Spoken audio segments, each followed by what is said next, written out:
So as a chair designer, Well, I know what these are. Yeah.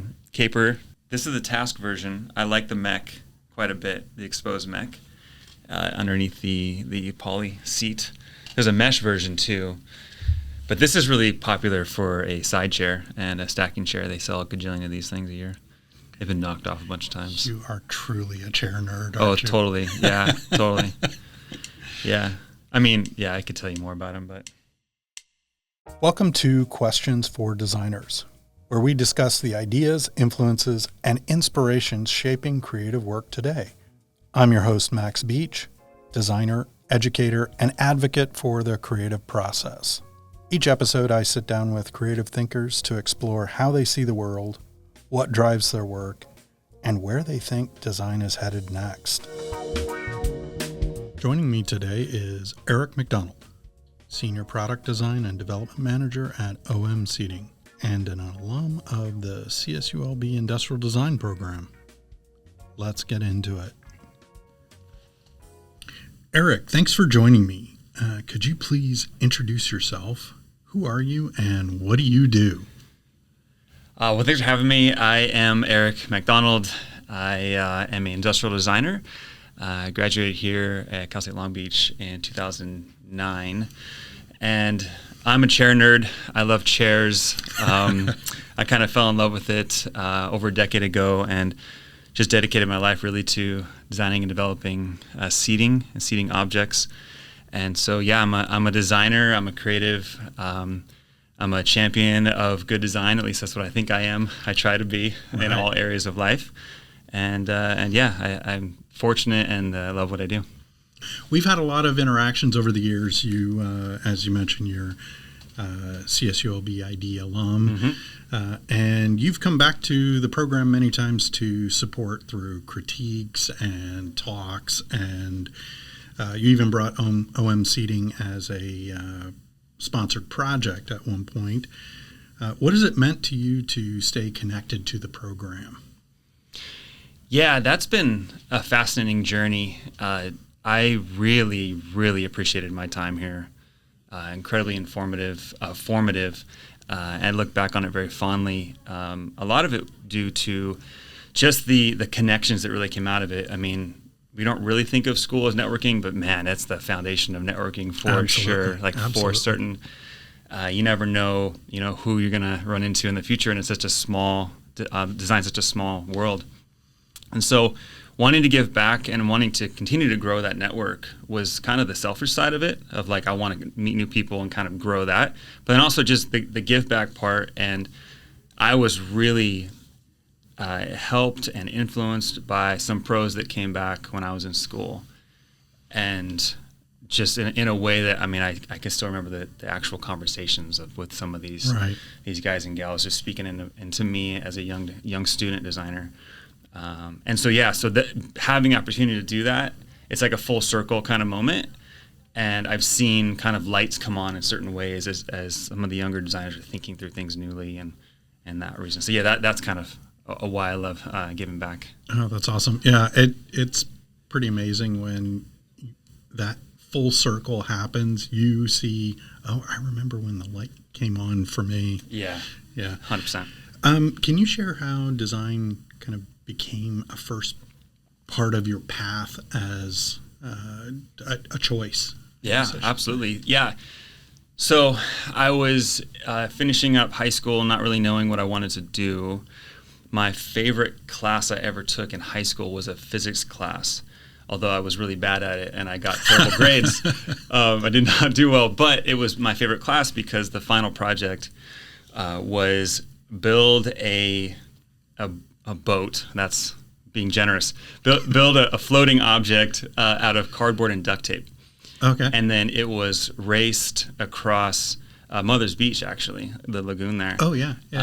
And with the teachers. The teachers all picked one and they got to race across. Oh, my God, that's sank. Trust. They all sank, right?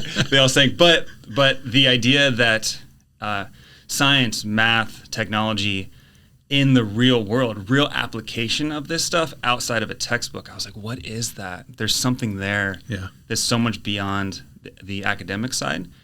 And that's when I had an art teacher in high school then say, hey, you should go look at industrial design. That was the first time I heard that phrase.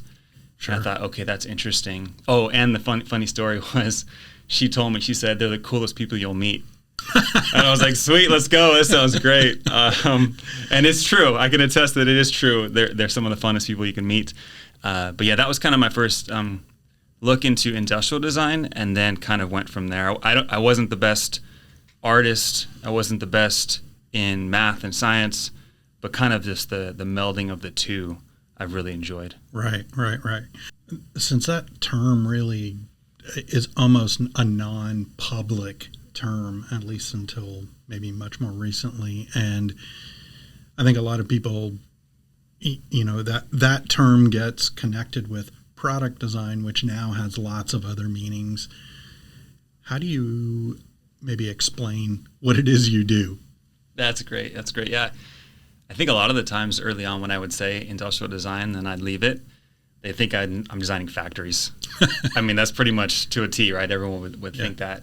So for me, when I lean into product development, product design, and I really kind of just say, hey, where do you think these things that you use every day come from? And kind of put it back on the person asking the question, and then they might think of something that they use that's enhanced their life. And I go, yeah, there's an industrial designer somewhere behind some of that thinking to develop these things for mass production. And then I like to kind of go with the quip or the joke that artists would focus on work for themselves and their creativity, where designers focus on work for others. And then there's a really great kind of empathetic story there and compassionate story where you want to help and develop for others.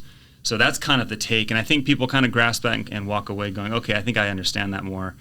And then, so I don't really say industrial design often. In fact, to be totally honest, I usually say furniture designer now, or I'll even say chair designer if I just want to be specific. Very specific, yeah. Yeah, or chair nerd, like we kind of, I don't know. Anyway, we can get into that later. But yeah, that's kind of where I go with it.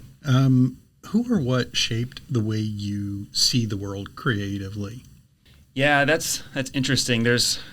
There are some very distinct moments I remember going through school. I was thinking about even early on, probably before I was really into industrial design or design at all, just the creative side of life. I remember having a drama teacher early in high school career, and there was just this fondness looking back now on just expression and what is that? How do you express yourself? How do you leave an impression behind? Now that was on stage or that was kind of through word, but in anything that we do, I kind of came up with this phrase later on in college, and it was that the only thing you take with you is the experience that something gives you. Otherwise, it's just going to all go away, basically. Right. And so for me, early on, I think that's where kind of my creativity started to form, was just through how you can make someone laugh or make someone sad or make someone, you kind of have that human connection through that. And so that was kind of a big moment of just learning about creativity and growing.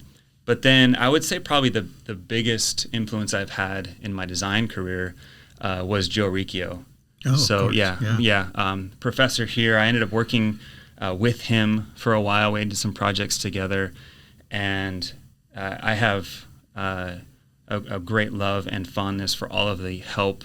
He really took me under his wing to right. give me the love for furniture and chairs specifically, as we Sure. kind of talked about. But a huge influence in my life for sure. There's a lot of stories there. Coming back even to your first question and how I kind of describe industrial design, it's problem solving, like endless problem solving. Yeah. But with a purpose. It's not problems that don't have meaning attached to them. Otherwise, it's just futile. But really, it's problems that you see someone light up when they sit in your chair, or they experience your product and they light up. They're like, right. Yeah, our creativity, our team's creativity did that and gave someone that experience they're going to have and remember. And so that's kind of a way that encourages me to keep going in this field. What project taught you the most along the way, even if it didn't succeed? Yeah, when I first started at my current position, I've been with OM Seating for 10 years now. And when I first started, they asked me to do a side share from the ground up. The company did a side share. And so they did this project. It was kind of my first kind of stepping onto the big stage, if you will, from just a trade show perspective, from being in the world of sales reps and dealers and furniture dealers and that kind of stuff. They didn't have my name on it, but it was a design that I was given credit for. But it was our team and our company put this forth. Right. And when we first showed it, we're in a pretty large show space, and we're showing new products, and a gentleman sits down in this chair that I've just put blood, sweat, and tears into developing, and sits down and immediately very loudly and vocally says how uncomfortable it is. Oh my God. Yes.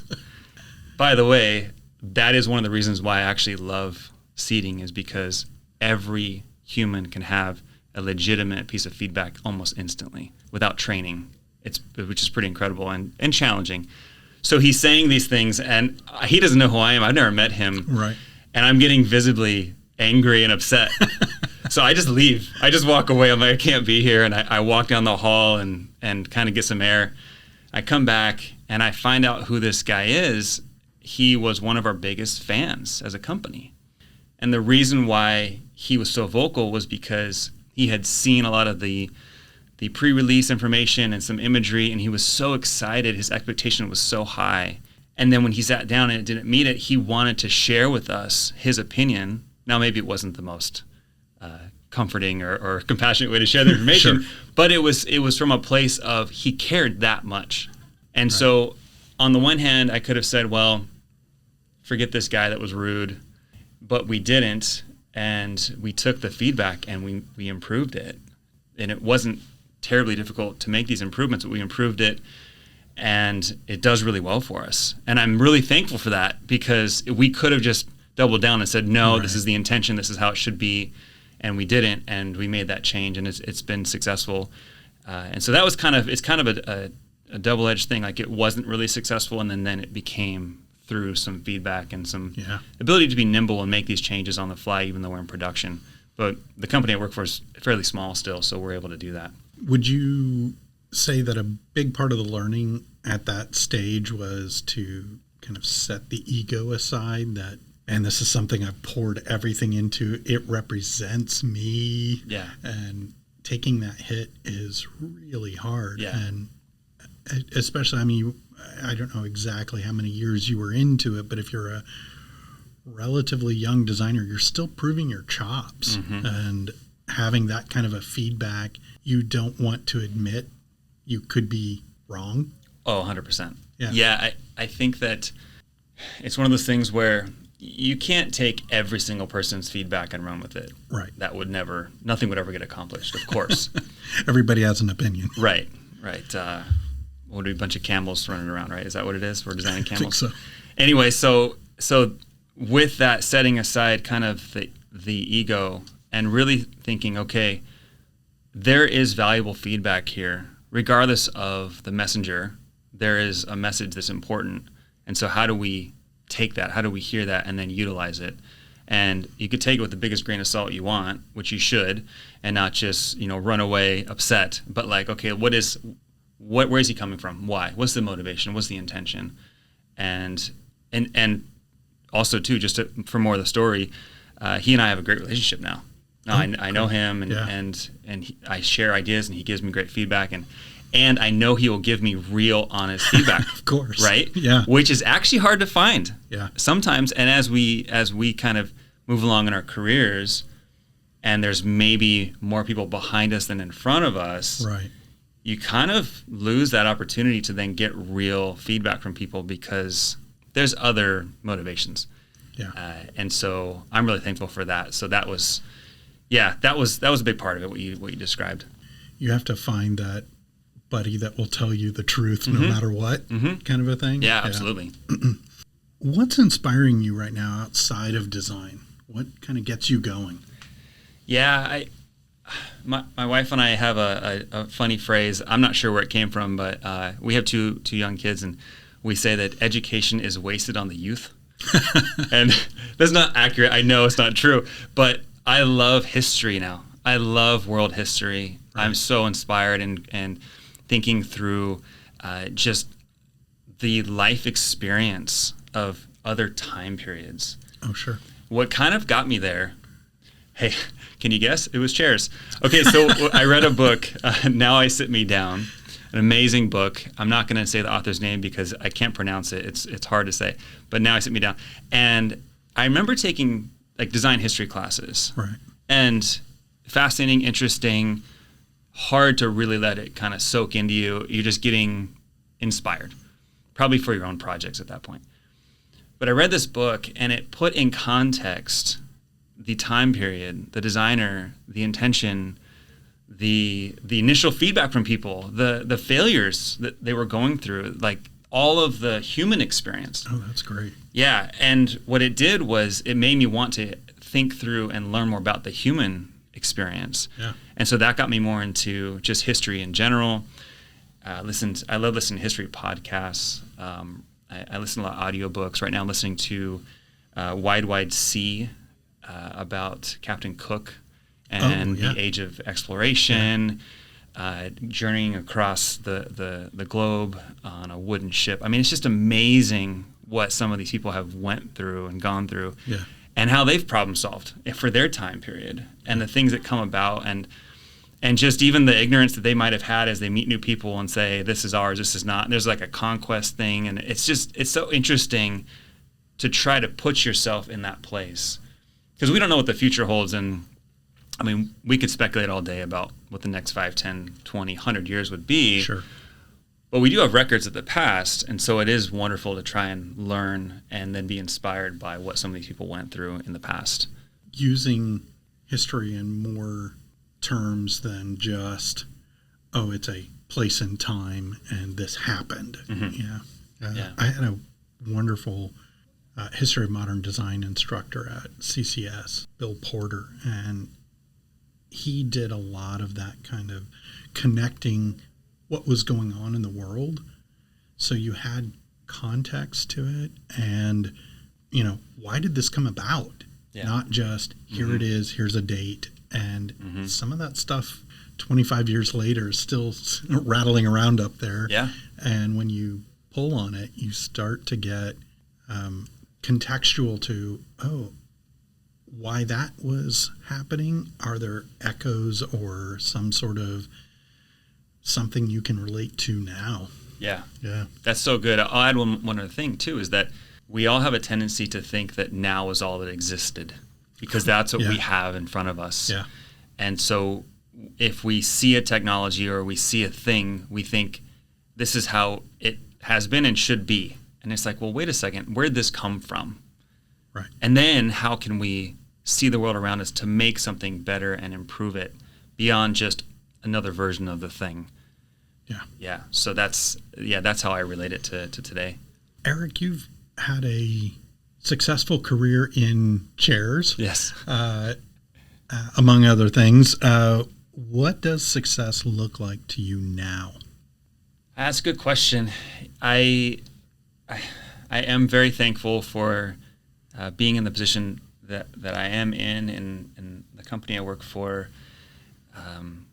When I first started there 10 years ago, I'll never forget it. I went in on a Monday, and they had just celebrated the 30th anniversary of the company. And when I came in that Monday, there was a big meeting, and the president said, this is the first day of our next 30 years. I thought, what a great vision to think about. He was the son of the original owner, and there was kind of a transition happening. Well, it was 10 years ago. So time is just flying, right, in a way. So I think as I look back at it now and I think about the future, what success looks like is wanting to have others around me be as successful as possible. If that kind of makes sense. I mean, I want to see people flourish and see people have their own successes and help and support them with the experience that I've already had. Sometimes, it's funny, sometimes that gets me in trouble because I get out of my lane in my particular path. per se, but You get on the sofa, not the chair. Yeah, I don't know. Well, we don't design sofas.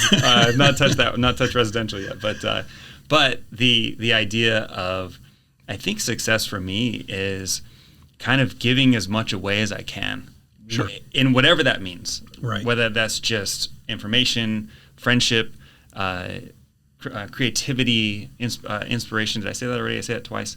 But just the idea of like, I want others to grow, and if I can be a small part of that, that would be very successful, I think, at this point. So, and I hate to tell you this, Eric, but that's a teacher mindset. Yeah, you know what's funny about that is, you mentioned in the very beginning, we did come back and worked on a few projects with the students here, and it's so rewarding.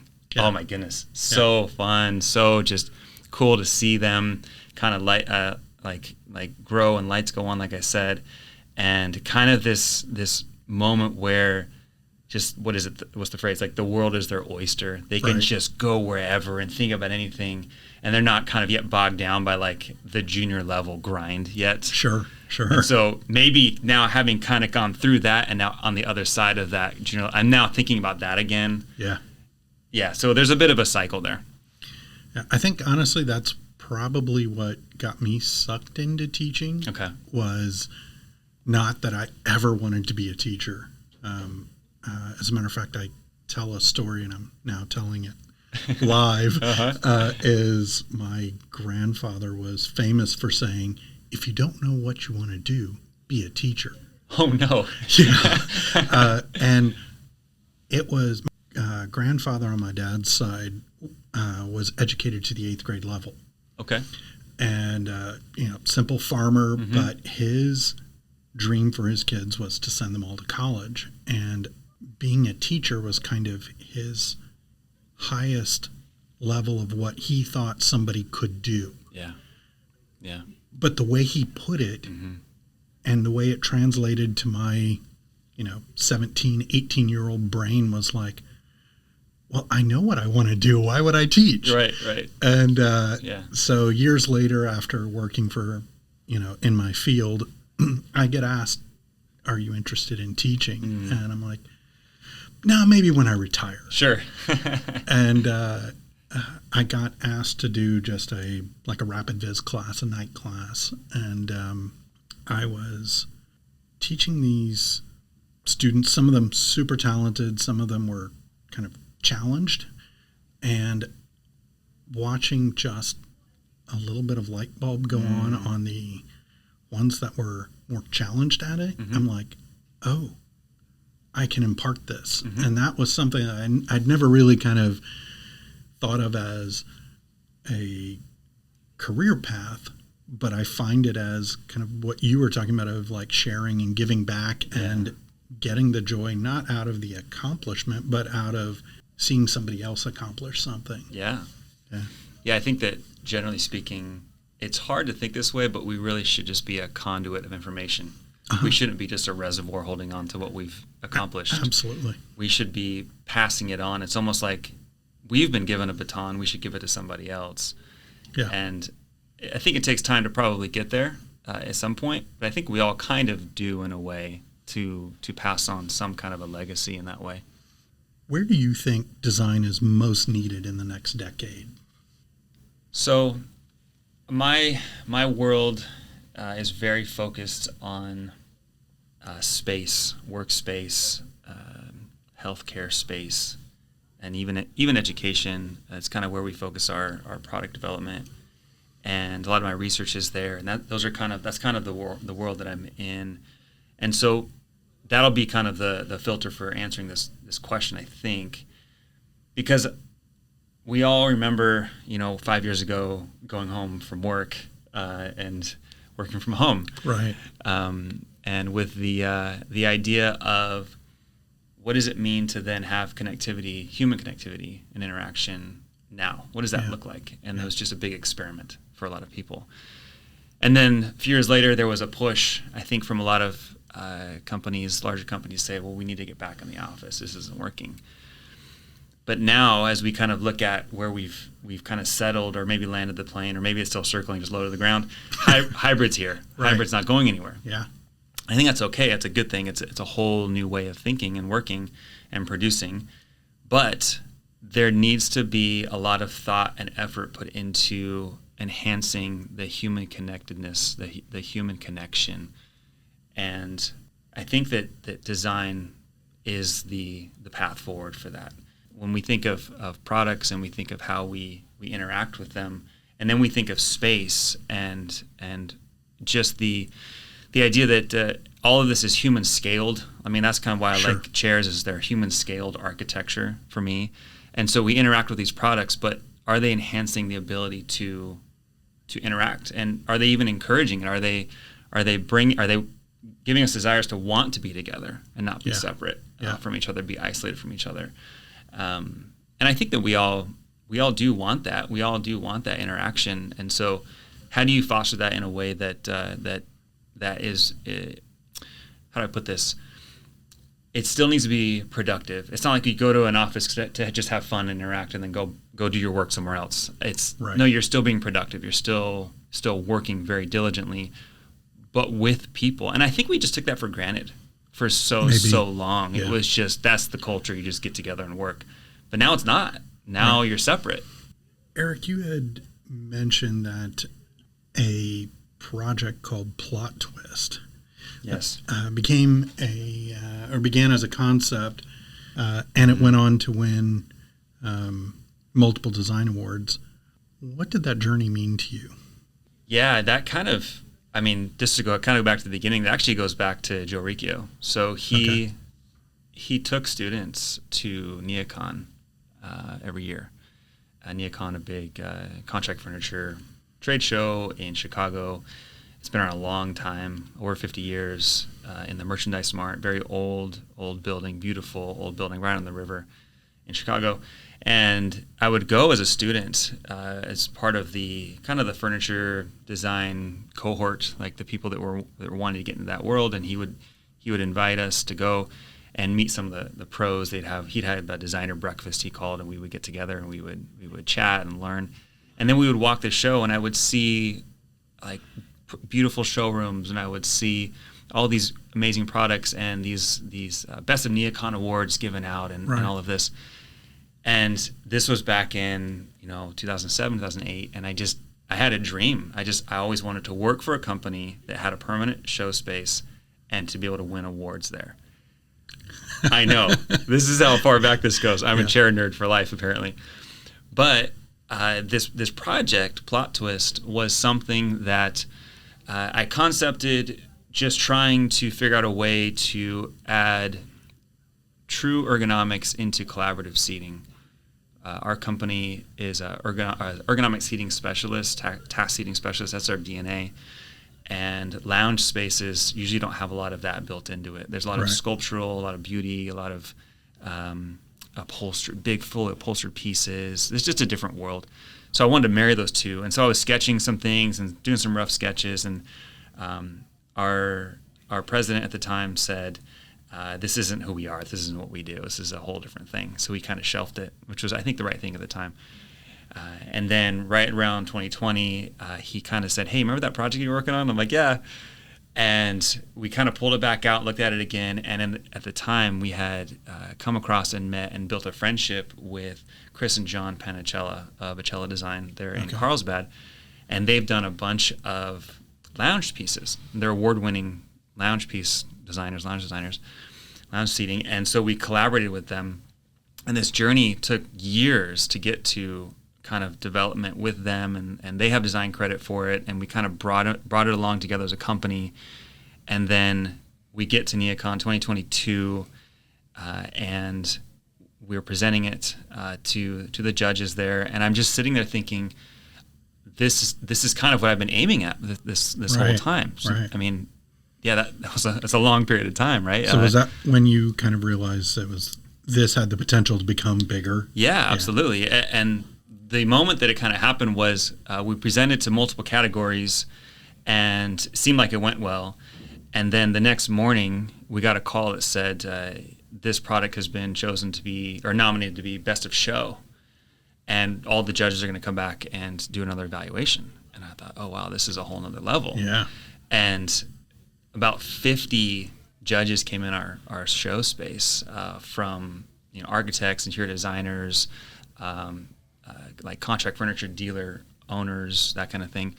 And we just had this big presentation. And again, I just thought it wasn't even a nerves thing or a we don't belong here thing or a whatever. It was like, no, this is kind of what we've been aiming at. This was the bullseye for a long time. Sure. And was really thankful to be there in that moment and to see that, and then to even have Chris and John there presenting. So yeah, that was a really fun and successful journey on that project. Really innovative. It's very different for what we do as a company. People don't even come to us for something like that. Right. That type of product. But it kind of really showcased how we can think as a company and be totally different. So did it teach you anything about your own personal growth? It taught me how important it is to build relationships in advance. I think I already knew this, but it was something where it's like know yourself, know your competition, and like know your network, right? And so right. As I'm kind of growing through the design industry and kind of growing up in that way, I'm like pulling these pieces together and collaborating and then like curating these relationships.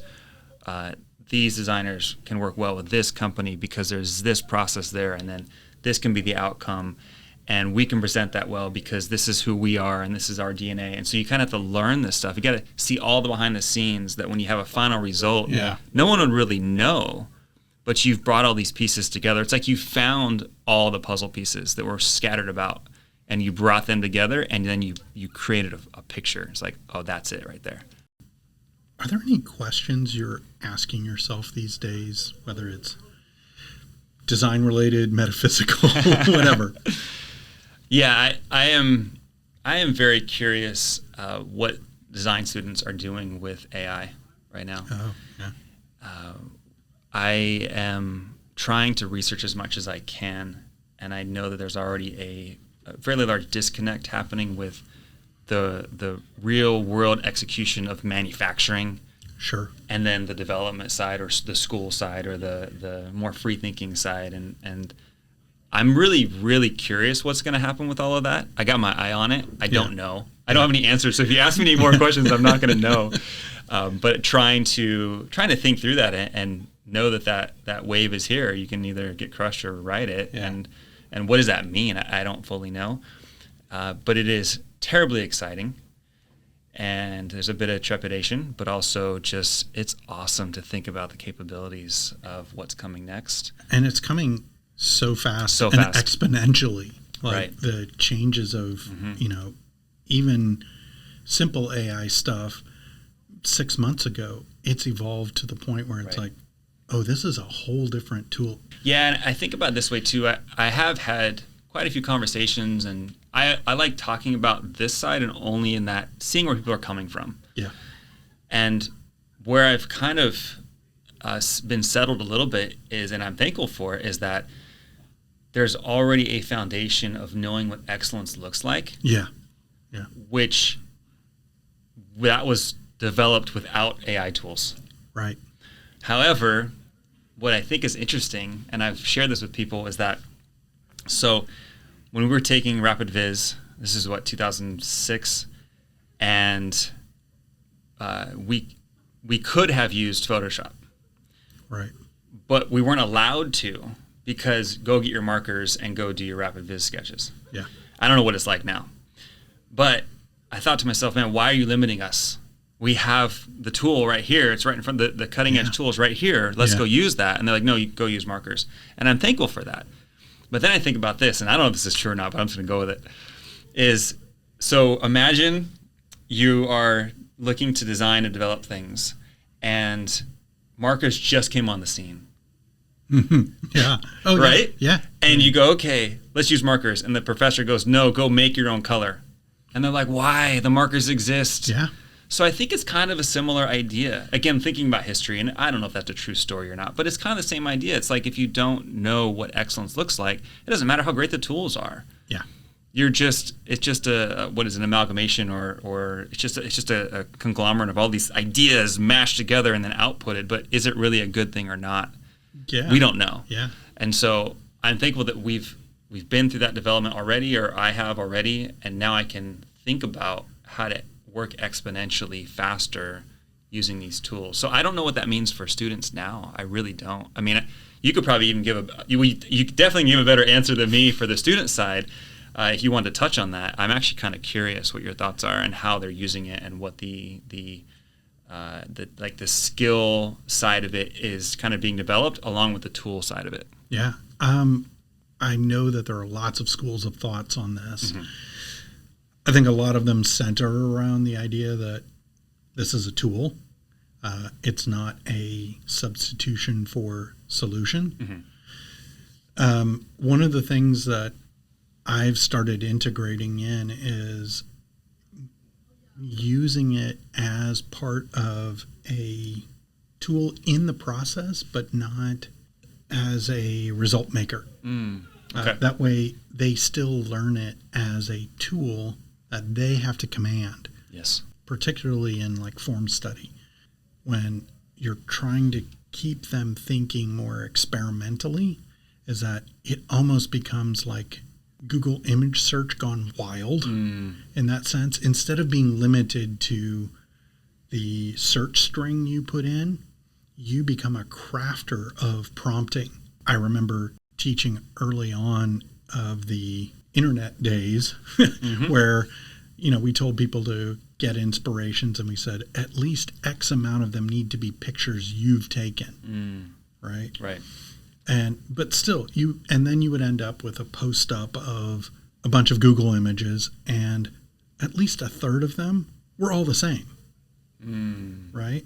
Because that search string is kind of that default. Mm-hmm. And what we had to teach them was think better about your searching, otherwise you're going to end up with the same results.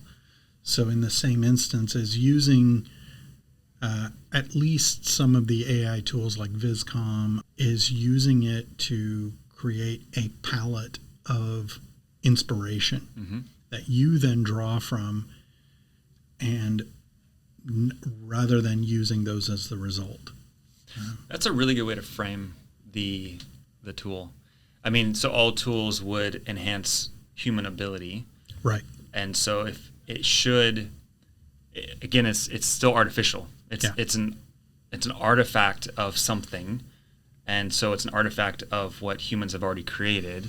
Right. And if it's kind of rightly put in context, then you could say, okay, well, I can use this as a tool to maybe enhance speed or enhance some ability, but ultimately it's my output that's going to be on display, not its output. Exactly. Yeah. Exactly. And that's how I'm presently framing it.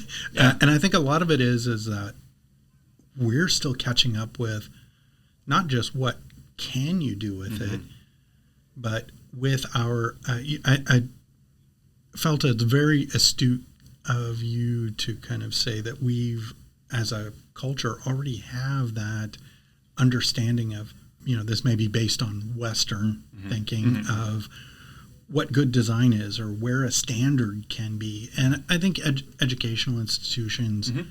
set certain standards that mm-hmm. people weave in and out of.